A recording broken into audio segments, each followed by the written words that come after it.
This is an emergency transmission. Citizens of the world, please, make no mistake. The zombie apocalypse is near. Will you cower and hide, or join us and fight? We are Dezombified, so stay on point and watch your six.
Oh, nice!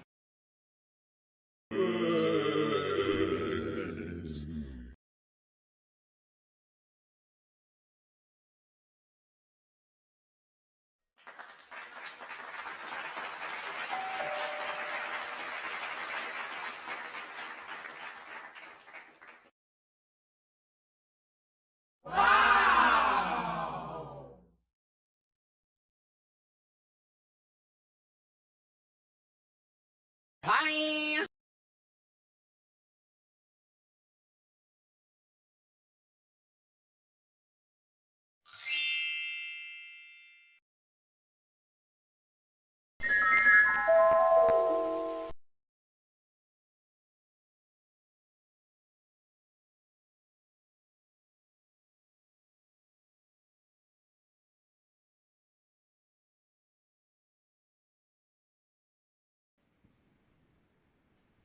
Okay, I think I just...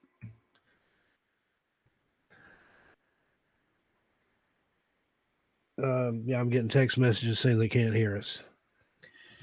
All right, I have to restart anyway because I clicked off.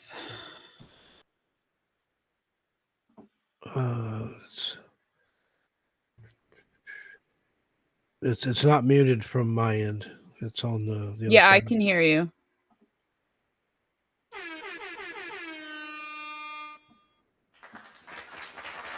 Yeah, Let's do that again. That's the signal. Now I can hear it. The beard of knowledge. There you go. That's. We'll start over again. We got Zombie, of course, in the chat. Nick Y, Nikki, Sock Goblin, Amazing, WTF. Who else? Let's scroll back through here real quick. Sweetly Morbid Bear, good to have you with us, sweetie. And Chris Jarvis and Mermaid. And Melissa Nicole, glad to have you with us, dear. Good to see you, Billy Enrico. Hey! Jim is in the chat. I'm in the chat as Missing Persons and Mysteries. That's not Bill, for those of you that were saying hi, Bill. I was logged in on Missing Persons and Mysteries and just left it logged in. Deb B is here. Realty's in perspective, I think we're caught up. Gemma, how are you doing tonight? Come on in. I'm good, but I'm trying to crack this knuckle and it's not cracking, so it feels like stuck. Yeah. Take a hammer to it. We'll show that knuckle. You like that when you El Baldo. So I want to say hi to everybody. I'm just going to go through the list here. I'll go through everyone. Are you kidding me? Chris Jarvis, my cookie. Hello. Dezombified, thank you so much for having us. I'm excited to be here. Sock Goblin Amazing, WTF, Maraid, my wifey, my beautiful mermaid, Sweetly Morbid Bear, hey bear. Nick Y, you are forever going to be Nikki now. Sorry, my darling. Melissa Nicole, hey boo. Cowie Snyder, what's up? Billy Erico, also known as Blue Bear, Billy Bear, Awesome Bear, Bobby Light, and Billy Bobby. And let's see. I think that's everybody. If I missed you, I'm really sorry, but I don't think that I did actually, unless you're at the very bottom. Deb B or Debbie, I am doing a full video on your paranormal stories. I have the some of them in the encounters that I've already edited that I'm putting out Friday, but then the rest of them are going, you're going to get your own video, The Paranormal World of Deb B or Debbie, Realities in Perspective. Hey, sweetie. Curve 57. Can you hear me now? And I think, Eurofo Stella, Miss Stella, how are you doing? Stella, Hi, Gemma. awesome. Hi, Steve. Stella here from Enfield in England. That's the site of the Enfield poltergeist. Yeah, she lived just down the road. She used to have to walk by that house, she was telling me one time. So That's an Debbie amazing says, story. I've got more. Yeah, I was going to say, I say it in my video that I'm putting out, I think tomorrow, possibly Friday. I just need a couple, like 2 more from you that are a tiny bit longer, and then I'm going to give you your own video. That is really cool, Stella, that you're near the Enfield house, or you were near the Enfield house. I want to cover that so bad. Maybe we could talk about that here on the next season. I don't know what we're going to be talking about, but yeah, I'm happy to be here, guys. It's really good to see all of you. Missed you. Blue hair on. Hi all. Did you lose power last night, Jim? I did. Crazy storms. No, but I gotta tell you, I was so scared that I was going to lose power because, you know, I have my son here, and I was actually taking a shower when the thunder and lightning started going really, really bad. And he was so scared. He kept running into the bathroom. He's like, what's that noise? I'm like, it's just thunder. But why? I'm like, I don't know. Make it stop. I'm not God. Why, mommy? Why aren't you God? And like, it just went on and on. But yes, we also got crazy storms here in northern New Jersey. But luckily, no, I did not lose power. So we're going to talk today. I know that we came in a few weeks ago and did urban legends in New Jersey, and we decided to do the 13 original colonies. We messed that up a little bit on the second episode, even though it was a great episode. We had tons of fun. So we might revisit New York. But tonight we have decided to cover Virginia. And I've got to tell you guys, it was really hard because we're looking for real evil. Like I said last time, you know, we're looking for real evil urban legends, not just any old urban legends. And it was pretty hard to do. So what we're going to do today is I'm just going to come in, tell you all what an urban legend is in case you don't know, which I know all of you do, but whatevs. You're going to have to listen to me read. And then we're going to cover some real evil. So if you guys are ready, Steve, if you're ready, I'll just get right on it. Take it away. An urban legend or contemporary legend is a genre of folklore comprising stories circulated as true, especially as having happened to a friend or family member, often with horrifying or humorous elements. These legends can be entertainment, but often concern mysterious peril or troubling events, such as disappearances and strange objects. They may also be confirmation of moral standards or reflect prejudices or be a way to make sense of societal anxieties. Urban legends are most often circulated orally, but can be spread by any media, including newspapers, mobile news apps, email, and social media. Some urban legends have passed through the years with only minor changes to suit regional variations. The term urban legend, as used by folklorists, has appeared in print since at least 1968, when it was used by Richard Dorson, Jan Harold Brunvand, professor of English at the University of Utah, introduced the term to the general public in a series of popular books published beginning in 1981. Brunvand used his collection of legends, The Vanishing Hitchhiker, American Urban Legends and Their Meanings, 1981, to make 2 points. First, that legends and folklore do not occur exclusively in so-called primitive or traditional societies, and second, that one can learn much about urban and modern culture by studying such tales. Many urban legends are framed as complete stories with plot and characters. The compelling appeal of a typical urban legend is its elements of mystery, horror, fear, or humor.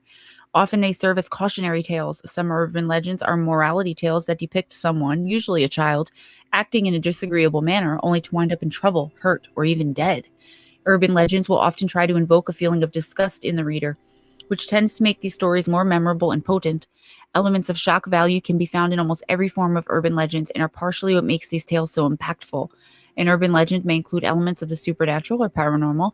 Many of the most well-known tales will try to balance out the normal with the paranormal. And just a little more here. As Jan Bernvard points out, antecedent legends, including some of the motifs, themes, and symbolism of the Urtext, can be readily identified. Cases that may have been at least partially inspired by real events include the death car, the solid cement Cadillac, and the possible origin of the Hook in the 1946 series of Lover's Lane murders in Texarkana, Texas, United States. The urban legend that Coca-Cola developed the drink Fanta to sell in Nazi Germany without public backlash originated as the actual tale of German Max Keith, who invented the drink and ran Coca-Cola's operations in Germany during World War II. The teller of an urban legend may claim it happened to a friend or to a friend of a friend, which serves to personalize, authenticate, and enhance the power of the narrative and distances the teller. Many urban legends depict horrific crimes, contaminated foods, or other situations that would potentially affect many people. Anyone believing in such stories might feel compelled to warn loved ones. On occasion, news organizations, school officials, and even police departments have issued warnings concerning the latest threat. According to the lights out rumor, street gang members would drive without headlights until a compassionate motorist responded with the traditional flashing of headlights, whereupon a prospective new gang member would have to murder the citizen as a requirement of initiation. A fax retelling this legend received at the Nassau County, Florida Fire Department was forwarded to police, and from there to all city departments. The Minister of Defense for Canada was taken in by it also. He forwarded an urgent security warning to all Ontario members of Parliament. Urban legends typically include common elements. The tale is retold on behalf of the original witness or participant. Dire warnings are often given to those who might not heed the advice or lesson contained therein. A typical element of many email phishing scams, and the tale is often touted as something a friend told me, the friend being identified by first name only or not identified at all. Such legends seem to be believable and even provocative, as some readers are led in turn to pass them on, including on social media platforms that instantly reach millions worldwide. Many are essentially extended jokes told as if they were true events. And lastly, persistent urban legends do often maintain a degree of plausibility, as in the story of a serial killer deliberately hiding in the backseat of a car. Another such example since the 1970s has been the recurring rumor that the Procter & Gamble company was associated with Satan worshippers because of details within its 19th century trademark. The legend interrupted the company's business to the point that it stopped using the trademark.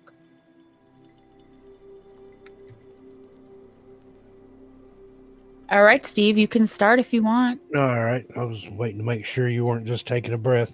I love you for it. And I love those books by Brunvand. I read those starting in 1981 when they first came out. Had The Vanishing Hitchhiker, The Choking Doberman, Curses, Broiled Again.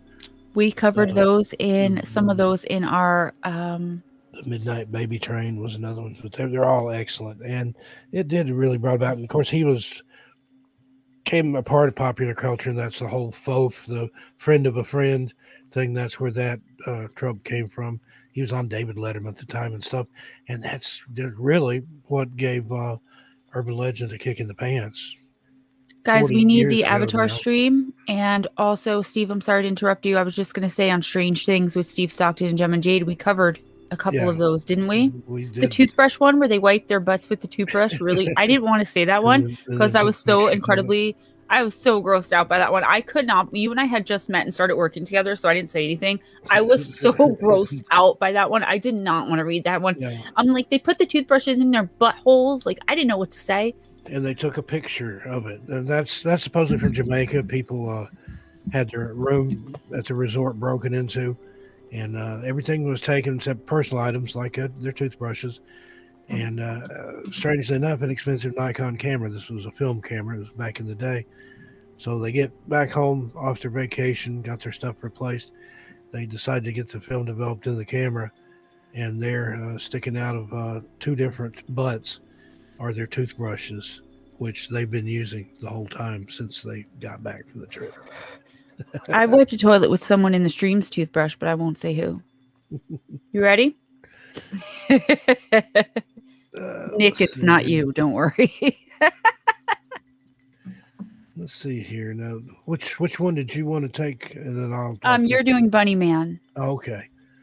Now, Colchester Overpass in Clifton, Virginia, has spawned a bizarre and eerie legend that has been a source of local curiosity for many years.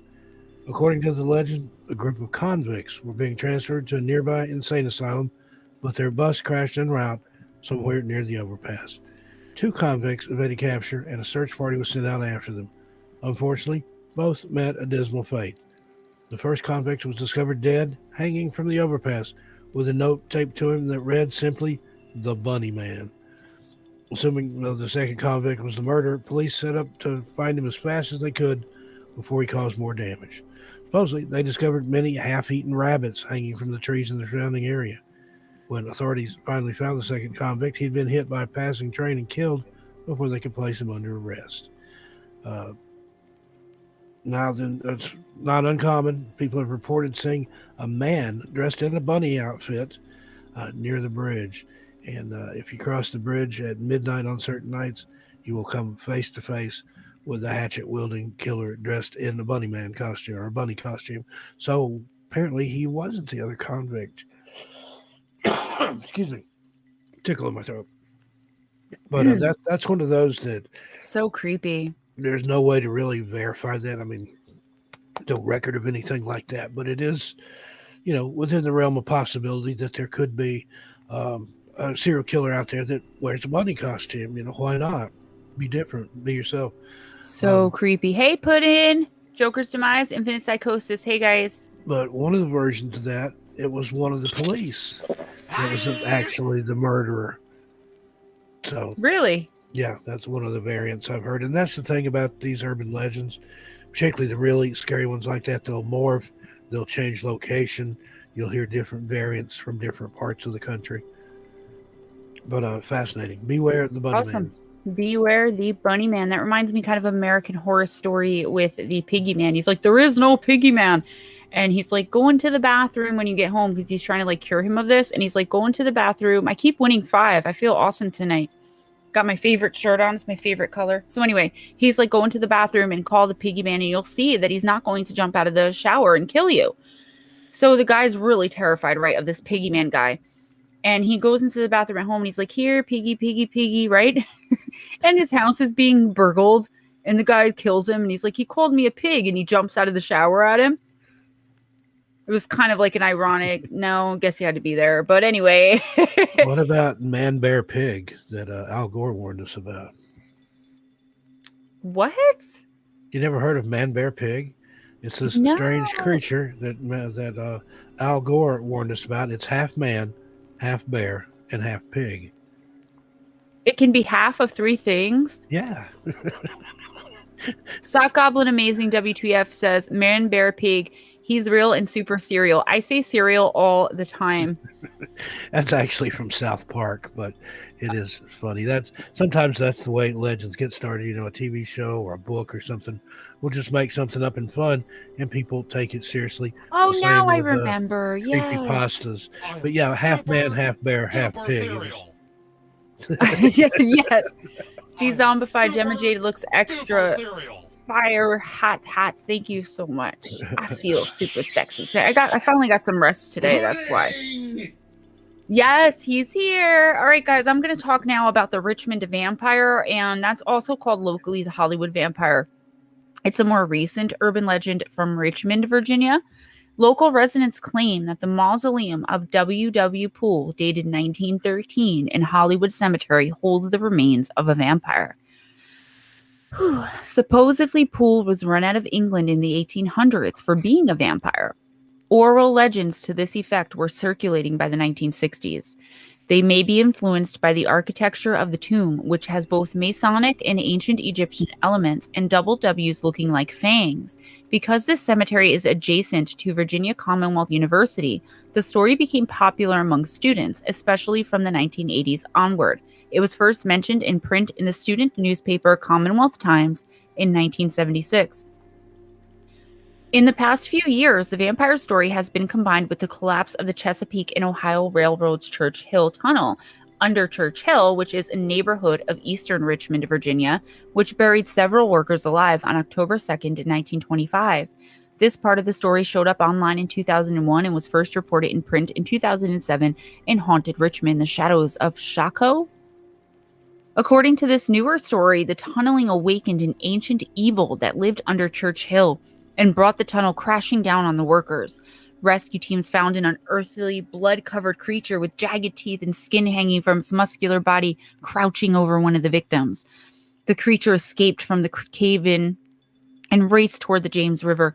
Pursued by a group of men, the creature took refuge in Hollywood Cemetery, which was 2.2 miles away, where it disappeared in a mausoleum built into a hillside bearing the name W.W. Poole. According to Gregory Maitland, an urban legend and folklore researcher with the paranormal research groups Night Shift and the Virginia Ghost and Haunting Research Society, the creature that escaped the tunnel was actually a 28-year-old railroad fireman, but I don't want to get into that because I don't want to ruin the legend.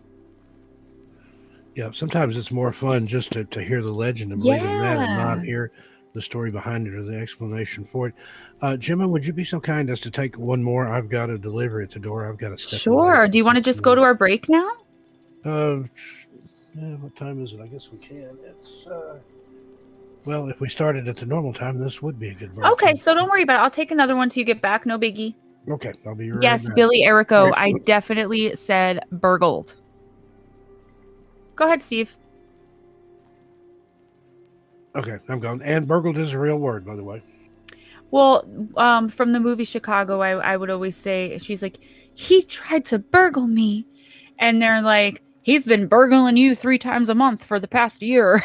And I always thought that was really funny. Lotus Girl Towing to Neil. Oh, hey. Realities in Perspective was the cookie jar thief. I knew it. So here's the thing with our next legend. I am so incredibly interested in this, and I took the entire hour before the stream trying to find more information on this because it really sounded cool to me. But I would put it in, and somehow there's more than one. So it's the 7 Gates of Hell in Bedford, Virginia. So there was a link underneath 2 little paragraphs that said, to read more on the 7 Gates of Hell in Bedford, Virginia, click here. And I clicked there and it says the server's unavailable. So I was putting it into Google and I was putting it into Bing and I was putting it into Yahoo. I checked Wikipedia. I can't find anything else on this because it keeps giving me one in York, Pennsylvania. So I'm going to read you guys what I have, which isn't much, on the 7 Gates of Hell in Bedford, Virginia. While it's hotly debated as to exactly where this particular Route 666 is located, it's said there are 7 iron gates lining a driveway off of it, and at the end, if you make it that far, is purportedly a house where unspeakable things were inflicted upon African Americans. Some say the location is in Bedford County, while others put it over in Franklin. Regardless, it seems that either no one gets past the 5th gate, or they're too afraid to proceed past the 5th gate, as that's where cars are reported to turn off and electronics to shut down. Another deterrent is a farmer with a shotgun at the end. This may not be an urban legend you wish to pursue. Doesn't that sound really scary and really awesome, right? But I can't find anything else. And Nick, yes, we are covering Pennsylvania probably next week. Laura Stevens, hey boo. Welcome. Hi. So I'll just read the next one that they have on this list just to pass some time. I know Steve has another one he wants to read. It was really hard to find real evil urban legends in Virginia. Sasquatch, Bigfoot, Wood Booger. Never heard of that one. Different names for about the same man-ape beast, right?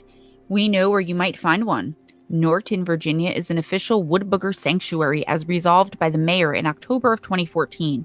One reason cited for the resolution was the High Knob and adjoining city of Norton recreational areas are possible habitat for the unconfirmed but tweet-happy Harry resident.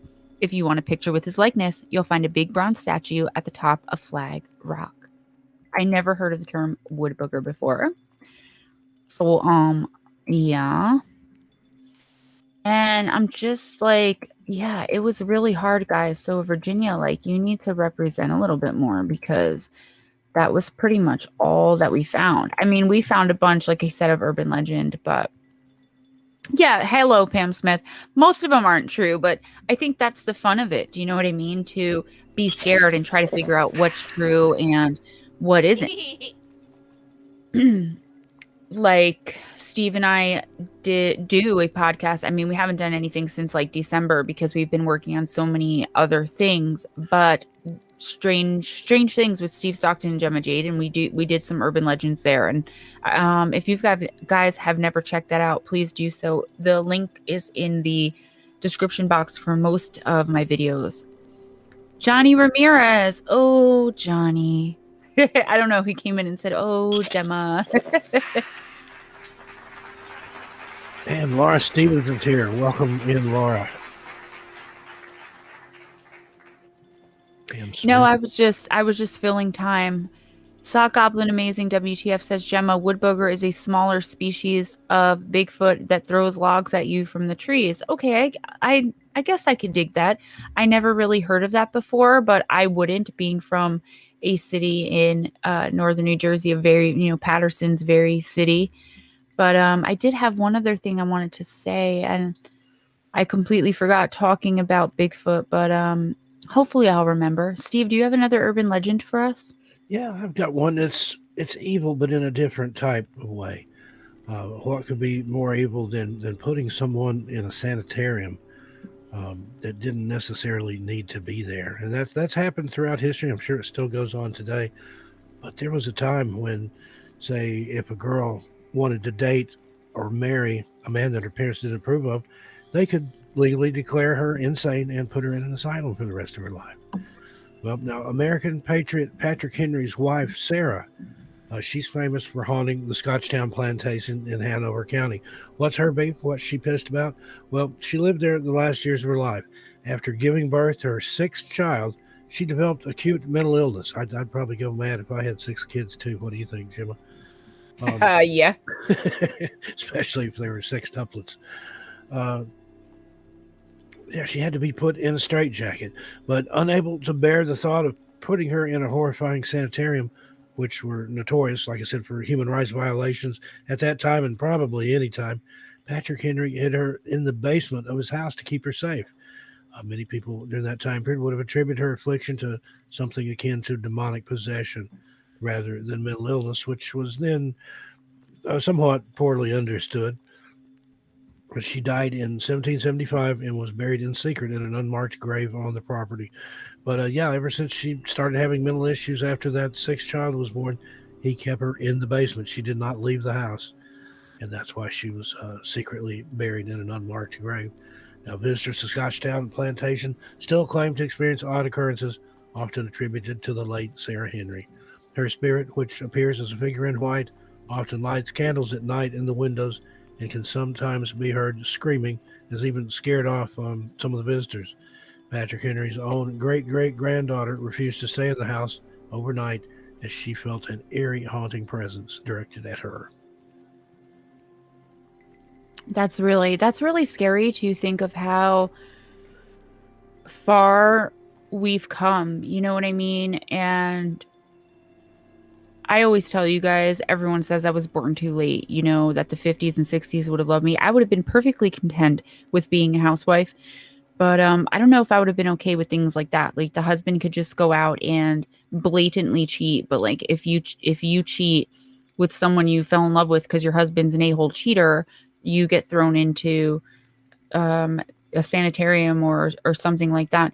And it reminds me again, my favorite show, American Horror Story, the girl Shelley, she was in there and they said mental illness is the fashionable explanation for sin, because it was a Catholic place. Yeah. And she was in there and they said that she was a victim of lust or whatever. So you finally find out Shelley's story. And it was that she was hanging out with some jazz musicians and she married one of them.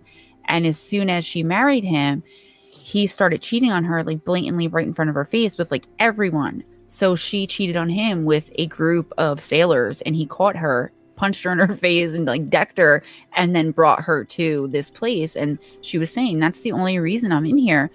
And, the guy was like, am I supposed to be saddened by that pathetic tale of woe and all this stuff? But it really made me think like, wow, that stuff really used to happen, By the way, that's my favorite season 2. And it wasn't just for mental illness or perceived mental illness. Criminally insane. Like they could put you in there for any reason, particularly parents putting their children in there. But it was also common for people with physical afflictions. Yes. Say a child that was unable to speak or unable to walk, they would be put in these asylums where they could be cared for. but they would be in there along with the violent and criminally mentally ill, which is just Right. They terrible. were all kind of mixed together, and that's really scary. Johnny Ramirez says, I need to write you guys of my experiences as a kid when my house was located right next to a church. So here's my email address if you want to send it to me, and Steve's email address, someone will put in. It's stevestockton81@gmail.com. I lived across the street from a cemetery for a while, and it was pretty crazy. It got pretty pretty crazy.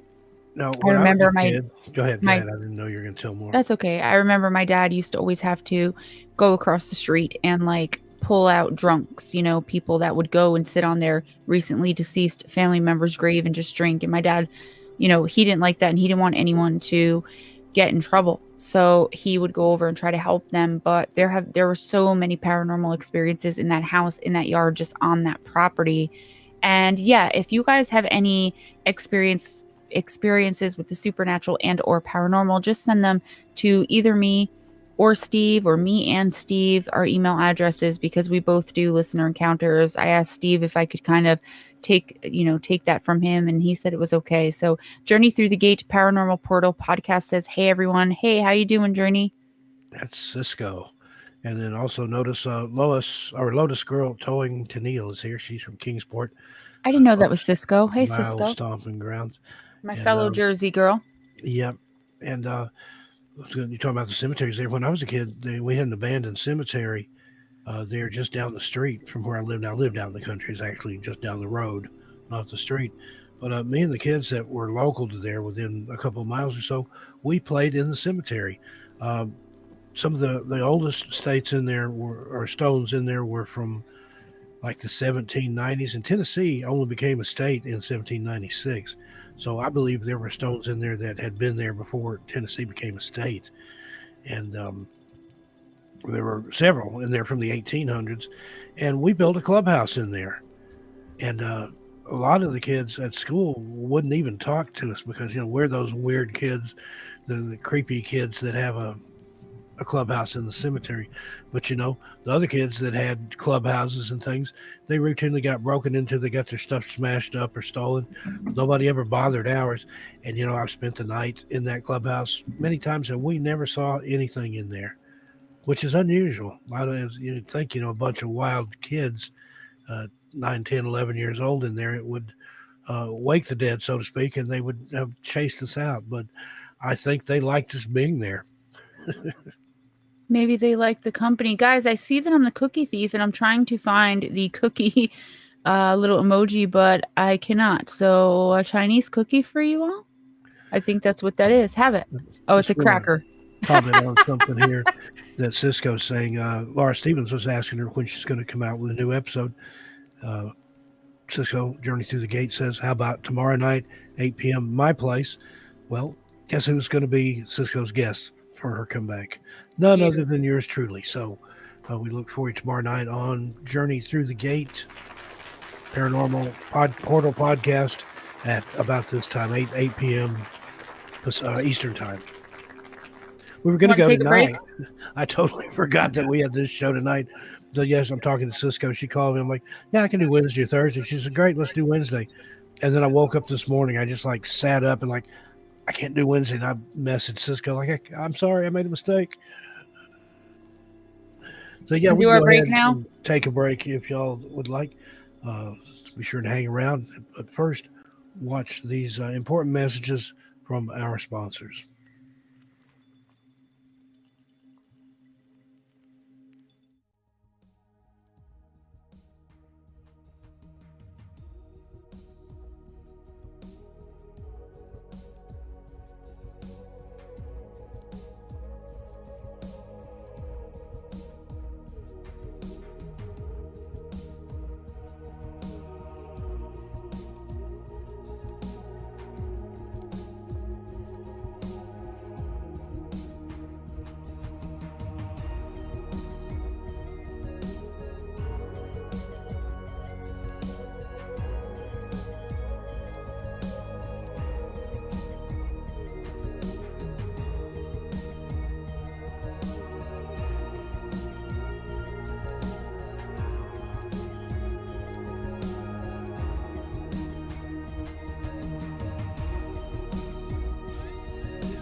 Founder of MySpace.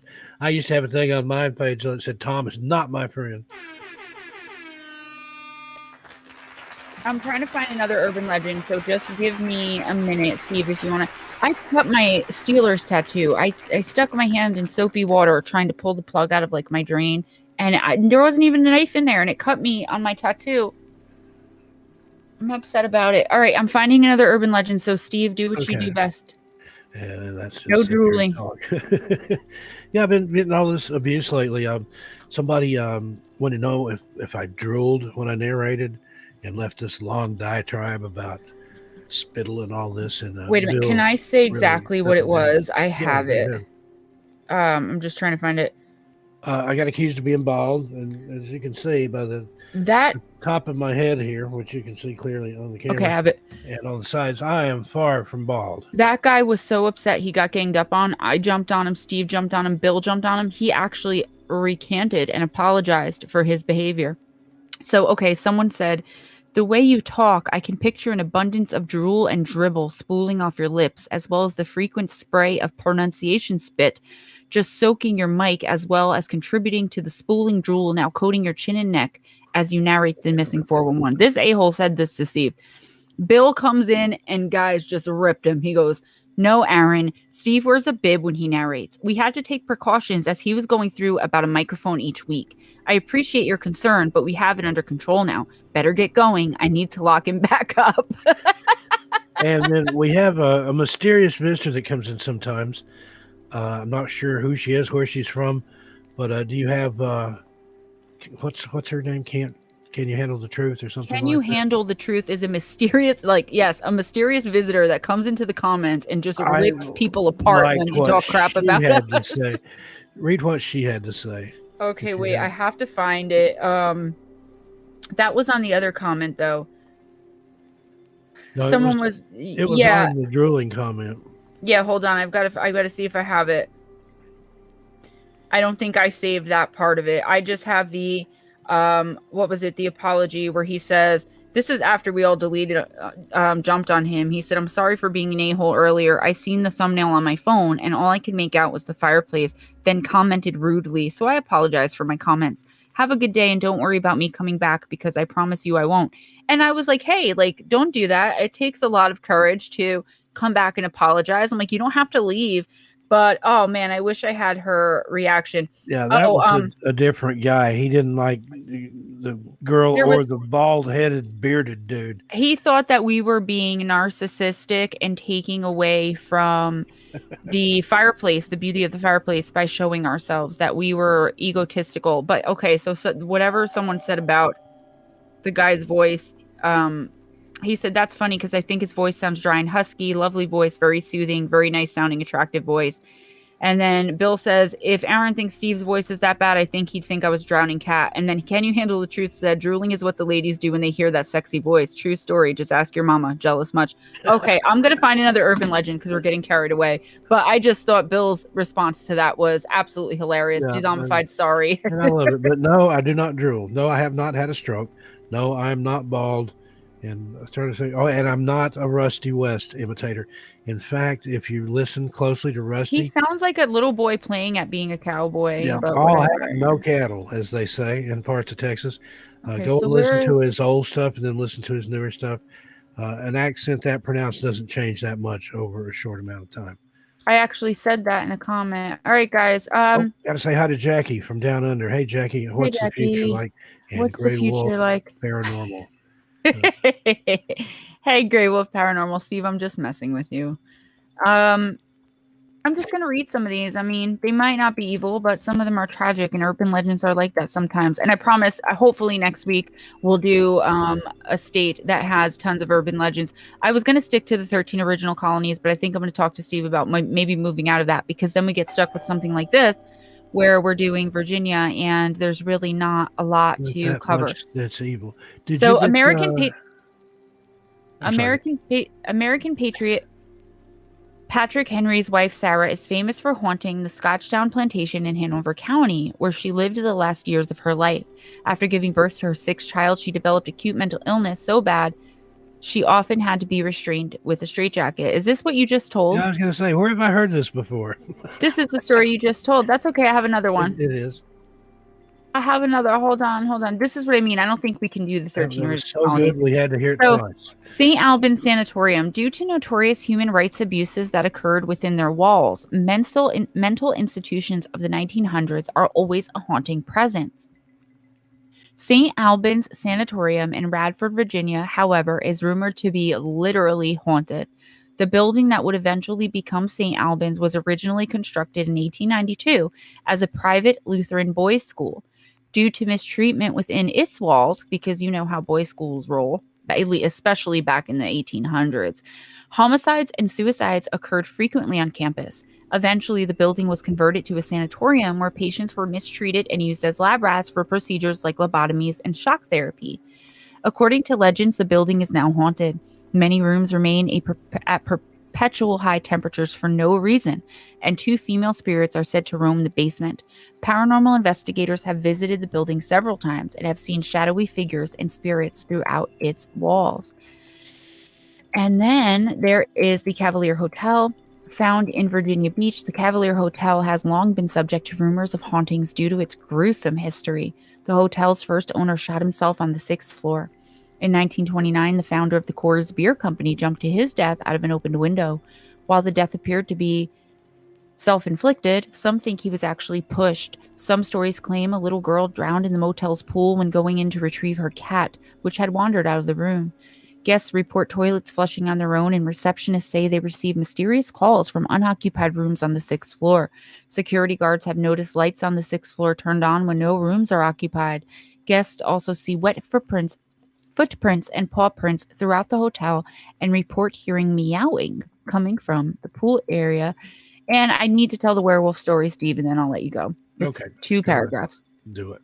The Henrico werewolf. I was looking for this one to tell before and I couldn't find it. Supposedly, Henrico County is home to a werewolf. Those who have seen it claim it's 6 feet tall with pale gray hair. It also has the body of a person but the face of a wolf and can stand on its hind legs to chase away attackers. However, the werewolf so far has been mostly gentle. It has not been known to hurt anyone, so perhaps it only chases people away to maintain its privacy. In addition to sightings, the werewolf can be noisy. Residents who live in Henrico County sometimes hear a bizarre howling sound. While it's described as sounding somewhat like a dog howling, it has an intensity and tone that sounds different from the average domestic canine. Wow, a kinder, gentler werewolf. Who would have thunk it? And I wonder, you hear a lot of dogman sightings now. I wonder, is that just another variant on the werewolf? Because they're kind of the same thing. I always thought that. Yeah, but if you look like back in the European, the medieval type werewolves, and then the ones from France and Norway and places like that, those were wolves. But I'm thinking, did did dogs figure out how to do it too, or is there a different spirit maybe involved there? Interesting. Excuse me. But let's see what else we've got here. We kind of about ran out of steam there in Virginia. I thought there were a lot more than that. I think we need to get off the 13 colonies, hon. We'll talk about it this week. We'll figure out somewhere where there's... We're definitely going to cover Pennsylvania. Don't worry, Nikki. Yeah, now there's tons of stuff in Pennsylvania. I know that for a fact. He hates when I call him Nicholas. Right, Nicholas? So Nikki would be good too then, right? Yep. He's a big, tough steelworker guy. Big, tough steelworker guy, my Nick. Let's see. Yeah, the rest of these just aren't that evil or Sure, scary. I can't even find really. I mean, Bird Theater, I guess. We're trying, guys. You know what? You know that we're usually way more prepared for this show. Dezombified, I just want to apologize. We just couldn't find anything, and it was so last minute. We thought, okay, we'll be able to find more just as we go along, and because that's usually what we can do.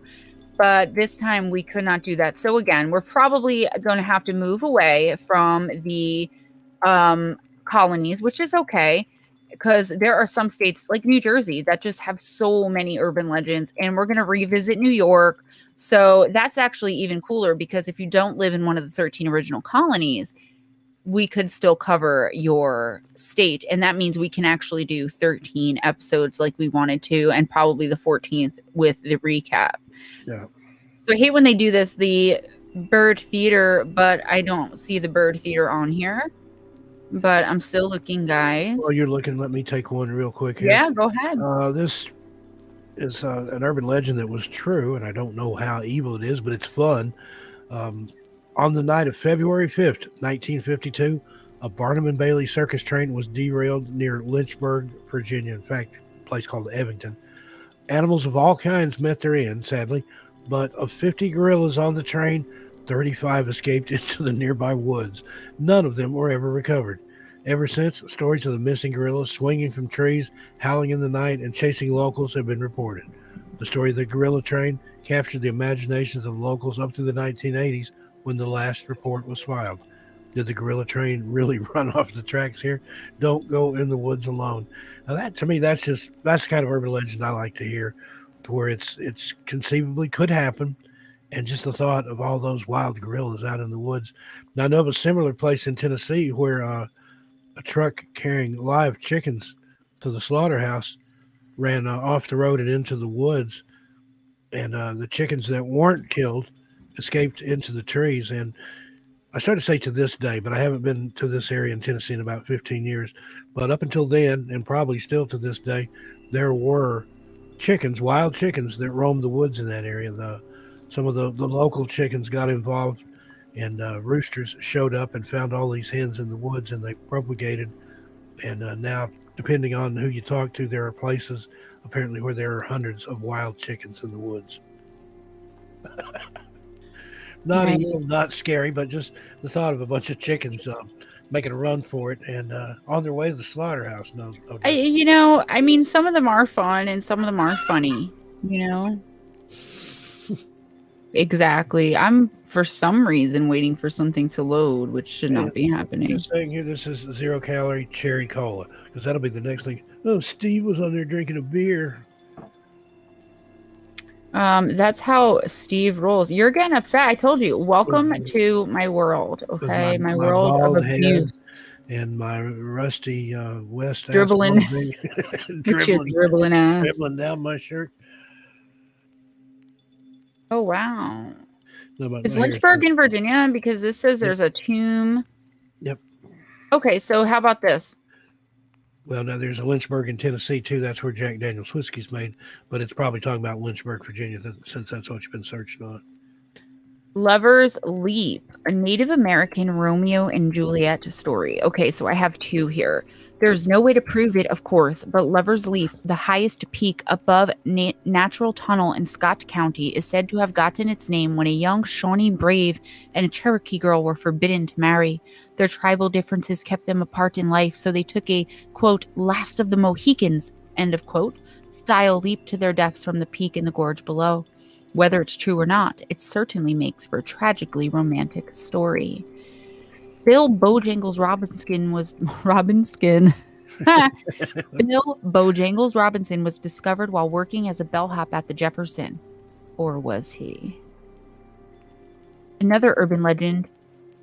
It has been said that the legendary tap dancer and highest paid African American entertainer in the first half of the 20th century got his start when a talent scout saw him tapping away as a bellhop at the Jefferson. Although he was born and raised in Richmond, the more likely story... Oh, this one's just debunking them. Okay, the Gone with the Wind staircase at the Jefferson Hotel. The person that's writing this says, I'm not ashamed to admit it, that I'm a diehard Gone with the Wind fan, but I can actually say that because I am too. Love that movie. I've read the book a bajillion times. So growing up staircases. Okay, so of course, growing up knowing that the very staircase that she swept up and down with such elegance and tumbled down so tragically was the same one at the Jefferson Hotel in Richmond was more than magical. Until I found out that it's not actually the one. Okay, so I'm on a debunking site and I'm not happy about it. Okay. And a lot of times I think the debunkings are a stretch. I've seen something that people would declare debunked, and then when you go in and look at it a little closer and actually study, it's not debunked at all. I want to be scared. I want to be creeped out. Like, if I want to know the truth, first of all, that was a site that literally said, like, 9 creepy urban legends in Virginia. It didn't. And then you go on and you read it, and it's debunked. Like, I would have been angry even if I wasn't reading these, because I don't want to read the debunkings. I want to be scared. I want to be creeped out. Guys, you want to get ready, Steve? If you have anything else to say, I want to end it. I believe we're ready to wrap it up here. All right, guys, I'm going to do my little good nights. Mwah. I love you guys so much. Thank you so much for coming out to see us, to see Stemma. I'm very sorry. Rob Roy, what's up? Very sorry that we were a little discombobulated and disoriented tonight. It's only because we honestly thought that we're just going to be able to pull some stuff up. So again, we'll talk this week about randomly picking, I was going to say colonies, states in the United States. And eventually, we'll do other countries as well, so you all don't feel left out. I love you all so very much. Always choose kind. Be kind to each other. It doesn't cost anything. Go in grace all the time. Dezombified, thank you so much for having us. I really appreciate you. If you aren't subscribed to my channel already, please go ahead and do that. One of the mods will put my channel link in the chat. And if you have any encounters with the paranormal and or supernatural, please send them to Gemma Jade paranormal@gmail.com and I will recount them for you. Good night. Sweetest dreams, not sweetest dreams. And love you guys. Mwah. And yeah, what she said, on behalf of Gemma and myself, thanks for being here. Dezombified, thanks for having us. Thanks for everybody here in the chat. We love our fans. Be sure and check tonight. Let's see, at midnight Pacific time, I'll be on 13 past midnight with Ghost Stories at midnight. It's a lot of midnights in there.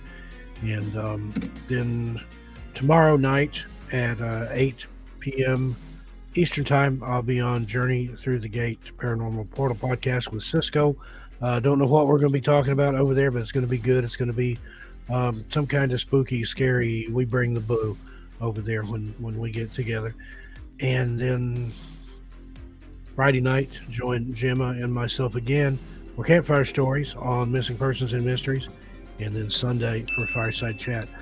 In the meantime, watch out for all the new videos we've got dropping over on Missing Persons and Mysteries. I put one up yesterday that I have to look to even see what it was. Today we had tragic accidents and freak accidents in national parks. I wrote them.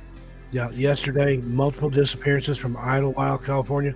That one went nuts. It hadn't even been up 24 hours. It's had over 30,000 views. So come on over and see what all the excitement's about over there. Big things happening on Missing Persons and Mysteries. We are closing in on that 100,000 subscriber mark, currently at 93,281. So come on over, check us out. Again, thanks to Zombified for having us.